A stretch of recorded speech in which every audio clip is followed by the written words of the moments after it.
Okay, welcome again to ethics. Our topic for today would be part 2 of element 1.1. So based from our last last video, we were talking about nonverbal communication. So ano nga ba daw ang importance of nonverbal communication as we continue right now? Okay? So example po ng tinatawag nating nonverbal communication is yung epekto nito. Kasi malaki ang epekto talaga ng nonverbal communication. I do have one story na naalala ko about one of my nonverbal communication na nangyari sa akin. I had a student na nagka-problema sa school, so he had to leave school, right? So bago siya umalis ng school, nagpakita siya sa akin, pumunta siya sa akin.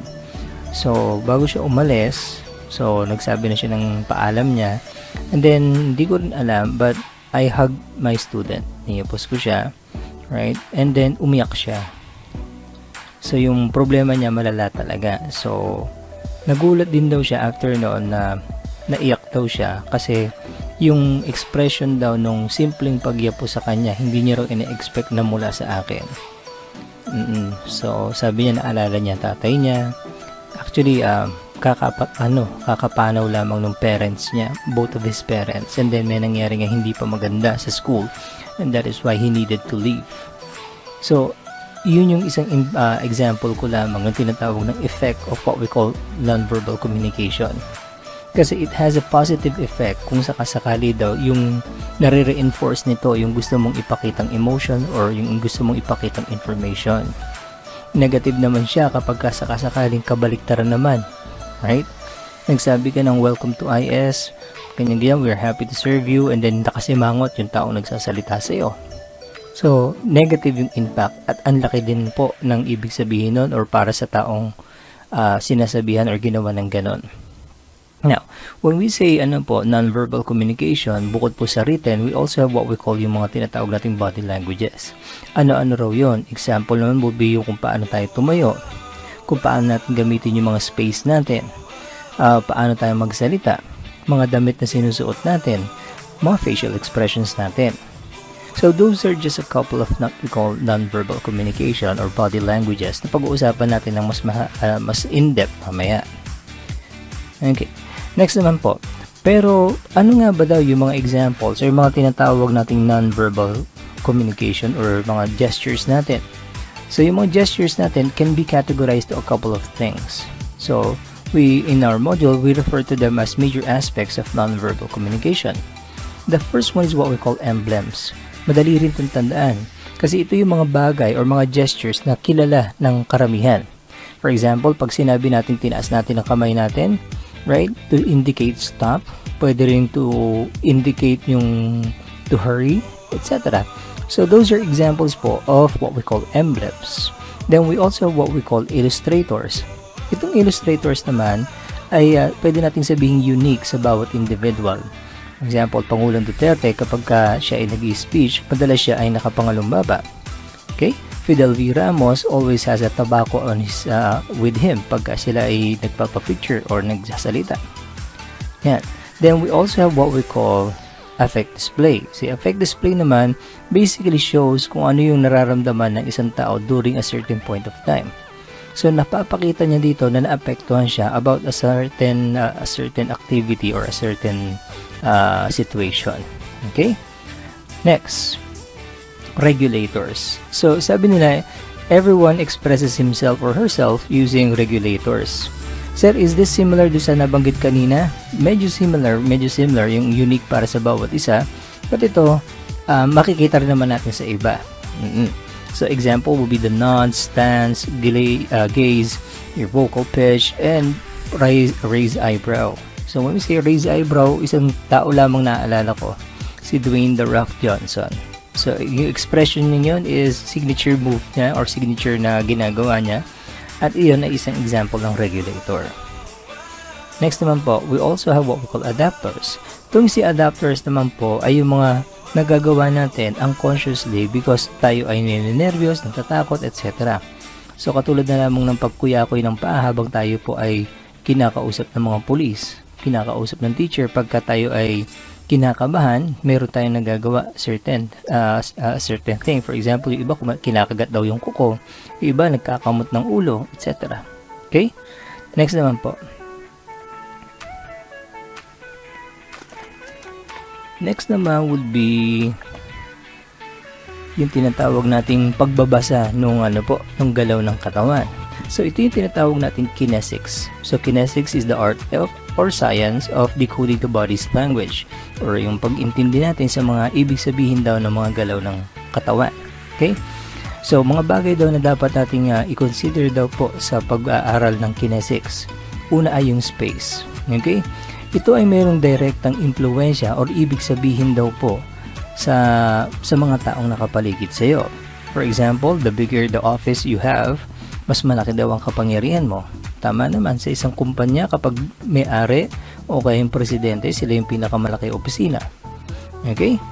People also move around doon sa tinatawag nating imaginary bubble natin. So when we say imaginary bubble natin, may mga lugar na hindi pwedeng pumunta ang ibang tao. If certain people lamang. For example, ang mga kasama mo sa trabaho, let's say nandun sa outer bubble. And then yung iba po, mas malapit ba? Yung mga close friends mo. And then yung pinakamalapit would be your family o kaya yung mahal mo sa buhay. Okay? Also, pwede natin din tandaan na ang mga bata din daw ay kung iisipin nyo, sila they interact talaga with actually what we call touch. Pero habang tumatagal tayo bilang mga adults na, medyo lumalayunan po tayo sa interaction ng touch. Kasi medyo naiilang na tayo.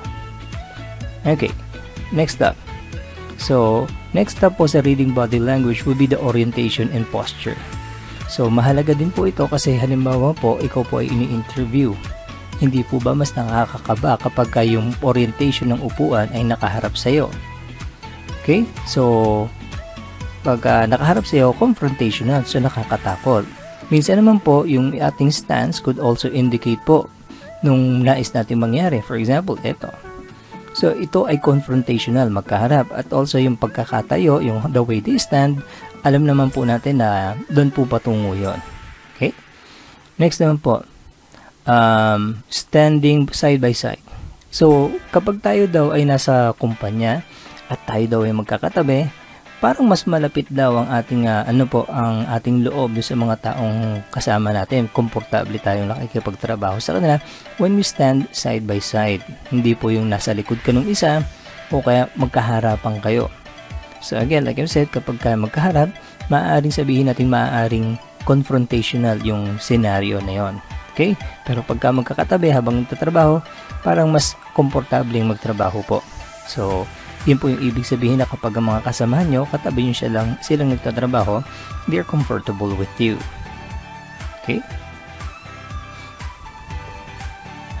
Next naman po, yung armchair. Like I've said kanina po, si armchair po, kapag ka naka 90 degrees or magka 90 degrees kayo ng taong kausap mo. For example, yung boss, ayan, naka 90 degrees dun sa kanyang tatlong tauhan. Right? Ang ina-express nito is, madali nyo ako makakausap, hindi tayo confrontational. So, yung work area or yung workplace ay bumababa ang stress level pagka ganyan. So, may ibig sabihin din pala ang pag-upo ng 90 degrees mula sa inyong boss or co-workers. Okay? Next naman po, yung talks habang naglalakad. So, pagka naglalakad, marami yun so hindi ko masyado ng pag-uusapan kasi may kanya-kanya tayong interpretasyon dyan. Pag naglalakad, maaring in a hurry, nagmamadali, importante para sa kanya yung oras, kaya siya nagsasalita po. So, malamang, it is,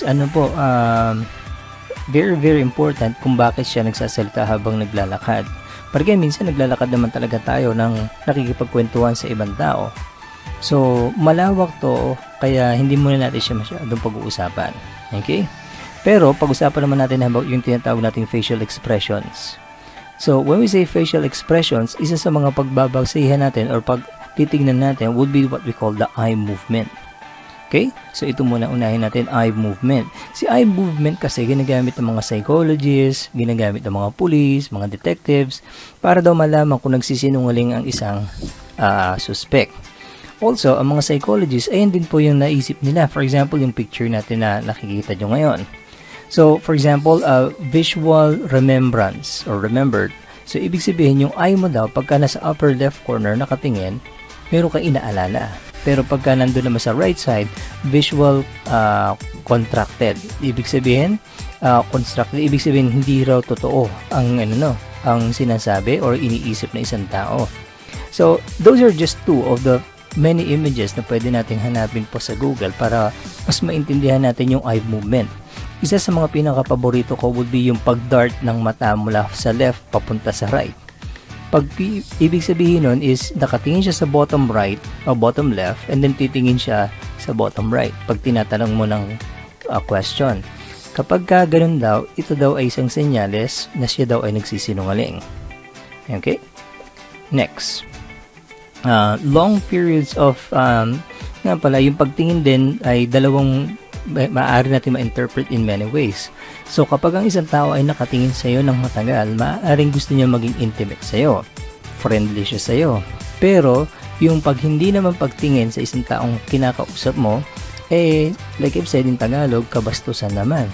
So dapat daw pag tayo ay nakikipag-usap sa isang tao, hindi naman necessary na eye-to-eye contact, but in the general direction ng taong kinakausap mo, nakatingin ka. Okay?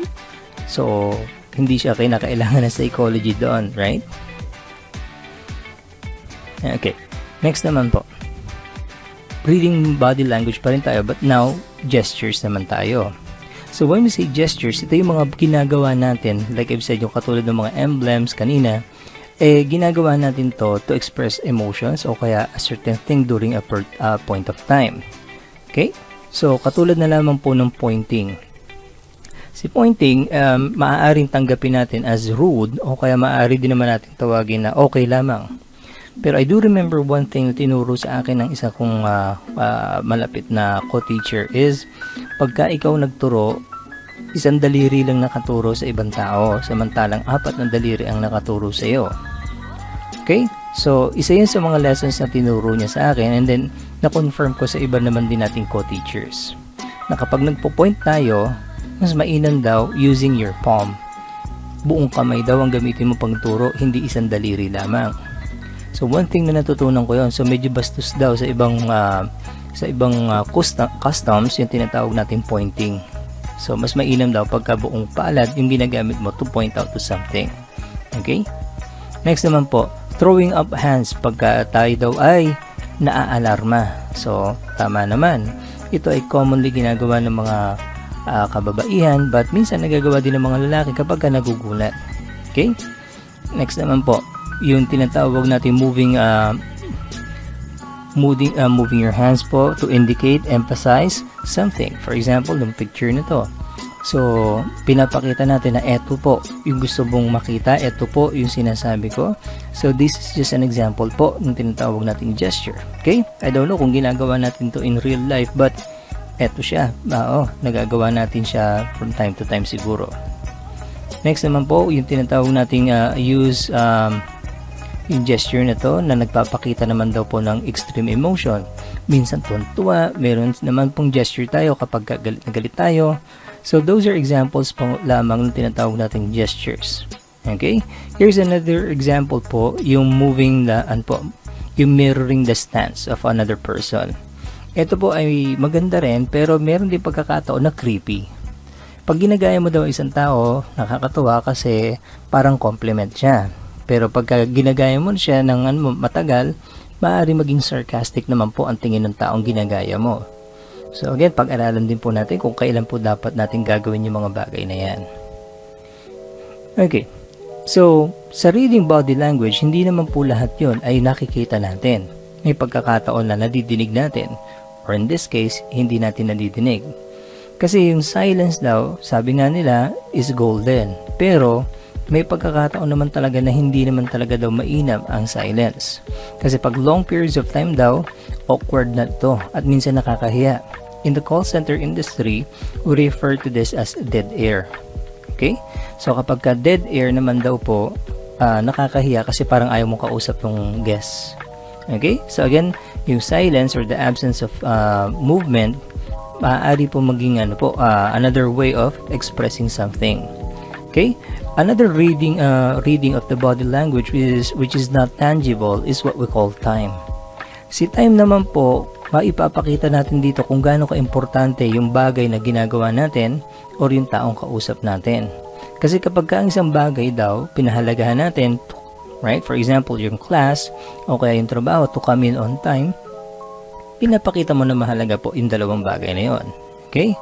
Kasi kapag halimbawa naman po, job na pinapagawa sa iyo ng boss, natapos mo agad. So, naipapakita mo not just na skilled ka, at the same time, you are concerned with the company, kaya binibilisan mong matapos po ang trabaho. Okay? Next naman po. So, like I've said, kanina napag-usapan natin yung tinatawag nating silence. Right? Pero, meron pa isa meron pang isang paraan para maipakita daw natin din yung, or magamit, not exactly silence, but somewhat of silence. So, bakit po? Kasi, kapag tayo nakikipag-communicate, isa rin po sa mga bagay na dapat natin maalala ay yung tinatawag nating listening. Ito daw isang neglected skill kung saan sabi nga nila, underrated, walang pumapansin din daw. Pero kung iisipin mo, meron nga naman daw tayong dalawang tenga, pero iisa lang ang bibig. That means, more on listening daw tayo. Okay? Now, bakit daw kailangan natin pag-aralan yung listening? Kasi, ang effective na listening ay meron daw benepisyo. So, ano raw yun? Here are a couple po. So, it encourages to fully transmit their message. Sino po? Yung taong kausap mo. Kapag ikaw daw ay nakikinig ng mainam, right? Yung taong kausap mo ay nagkakaroon po ng palagay po or nagkakaroon ng palagay na loob sa iyo at magkukwento pa siya. It also increases the likelihood that the receiver in his possession of all of the relevant facts before proceeding. Sa madaling salita, like I've said before, madali na po siya magsasabi or magkukwento ng information na alam niya. Next naman po, it improves the quality of relationship. Yeah. So, relationship natin with our co-workers, etc. Kasi naipapakita natin na tayo ay nakikinig sa kanila. Nakakatulong din to mag-assist sa tinatawag nating resolution ng isang problema. Mapag-uusapan natin yan at the latter part of our module. It enhances the chance of a proper understanding between people. Like I've said, parte pa rin yan ng problem solving na pag-uusapan natin in the latter in our module. Next po, it reduces problems. Like I've said, conflict resolution, mapag-uusapan natin yan. So, unang-una na po yun is aalamin natin, like I've said, makinig tayo, intindihin natin muna ang problema, hinaing po ng guest natin. Kapag nakita na natin yung problema, that is the time we formulate yung tinatawag nating solution. Okay? Next naman po, it improves staff morale. Opo. Kasi po, kapag ang boss nyo nakikinig sa inyo, at kayo naman nakikinig sa boss nyo, talagang gumaganda po ang environment sa workplace. Nagiging much smoother ang communication. Okay? Next naman po, there are different types of what we call effective listening. Okay? So, una po yung tinatawag nating active listening. Okay? So, what is active listening? Ito daw yung nakikinig ka, pero hindi ka nagsasalita. Nakikinig ka lamang. Tama ba yun? Not exactly, kasi po pwede ka naman daw gumalaw para ma-encourage mo lalo yung taong kausap mo na maglabas pa ng information. So again, when we say active listening, tayo po ay nakikinig, right? Nakikinig, pero hindi tayo nagsasalita. Pero we use our gestures para po ma-encourage yung taong kausap natin na magsalita. Next naman, we also have what we call reflective listening. Si reflective listening, from the word reflect, ibinabalik daw natin.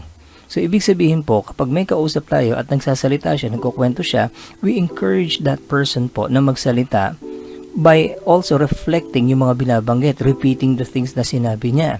Not to be sarcastic, but para maipakita mo na ikaw ay interesado at nakikinig sa sinasabi niya. Okay? So, next naman po is, it is useful where emotions daw po ay involved. Sa madaling salita, pagka ang isang tao daw ay masyadong emosyonal, bukod po sa gestures, doon sa tinatawag nating active listening, we could also use reflective listening. Okay? So, magsasalita na tayo rito. Pwede na tayo magsalita. Kaya nga po, pagka meron daw emosyon yung ating kausap, we could talk to that person para mapababa po or mapakalma yung ating kinakausap. Next naman po, this form of listening enables you to acknowledge. Like I've said, pinapakita mo rito na naintindihan mo yung sinasabi ng taong kausap mo. Next naman po, listening po or questioning. So sa questioning, like I've said, sa listening part, makikinig lang tayo. Dito naman questioning kasi again, we need to obtain information daw po sa ating kinakausap. So, mayroon daw tayong tinatawag na reflective questioning. Okay? So, when we say reflective questioning, similar to reflective listening, kinakausap natin, nagsasalita na rin tayo dito. We repeat by asking a question tungkol sa sinabi ng taong kausap natin. Okay? Next, so sa questioning, sa reflective questioning, we have what we call open and closed questions. Pag-usapan muna natin yung tinatawag nating closed questions. Sila kasi yung pinakamadali. This is what we call yung yes or no questions. So, ang problema with yes or no questions, hindi masyado tayo nakakakuha ng information. They do not encourage the speaker to talk. Okay? So, dahil po yes or no lamang, konti lang yung information natin na makukuha. Okay? But it's enough naman, okay na rin siya. But we also have what we call open questions. Ito naman yung mga questions kung saan mas nagpo-probe tayo sa mga information. We also use what we call the interrogatives, right? Like what, why, who, when, why, where. So those are examples po of what we call open questions kasi hindi nila pwedeng sagutin yon ng yes or no. So ano naman to?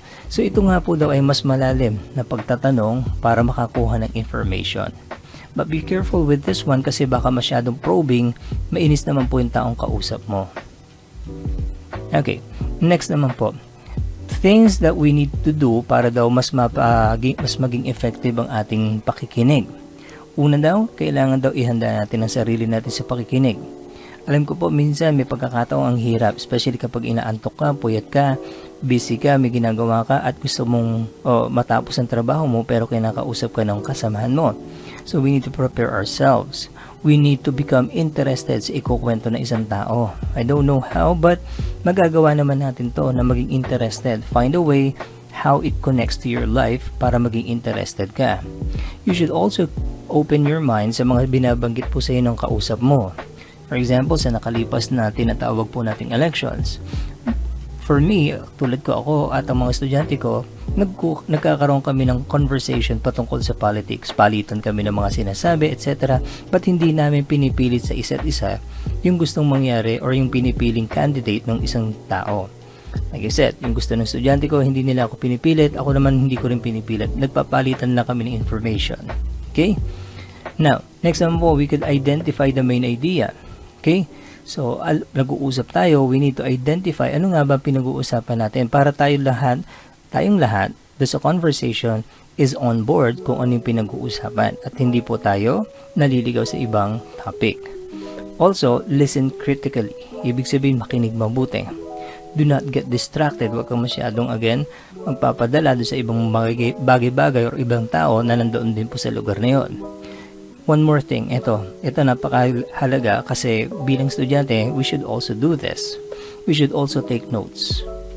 Po, kapag may staff meeting, meron kayong pag-uusap ng mga kasamahan mo, it's also okay naman to take notes. In class, it's also to take notes is okay. Okay naman siya. So, hindi po masama yan. Bakit po? Actually, sinasummarize mo yung sinasabi ng teacher mo. Sinasummarize mo what is in the module. And that is why okay din po yung tinatawag na effective listening sa pamamagitan ng pagsusulat. Help where necessary. So, makakatulong daw tayo kapag kinakailangan by effectively listening to to the person we are talking to. It could also reflect on what has been said. Nababalikan natin yung mga napag-usapan na natin tulad ng sinasabi nga kanina na reflective questioning and reflective listening. Now, one thing more na dapat natin gawin, syempre pagka nakikinig tayo, is to keep quiet. Pero again, nakadepende po ito patungkol po doon sa tinatawag nga nating situation po. Okay. Okay, so that wraps up yung part 2 ng element 1.1 ng ethics. If you do have questions, again, you could message me o kaya pwede natin pag-usapan when we get back to our class. Thank you very much.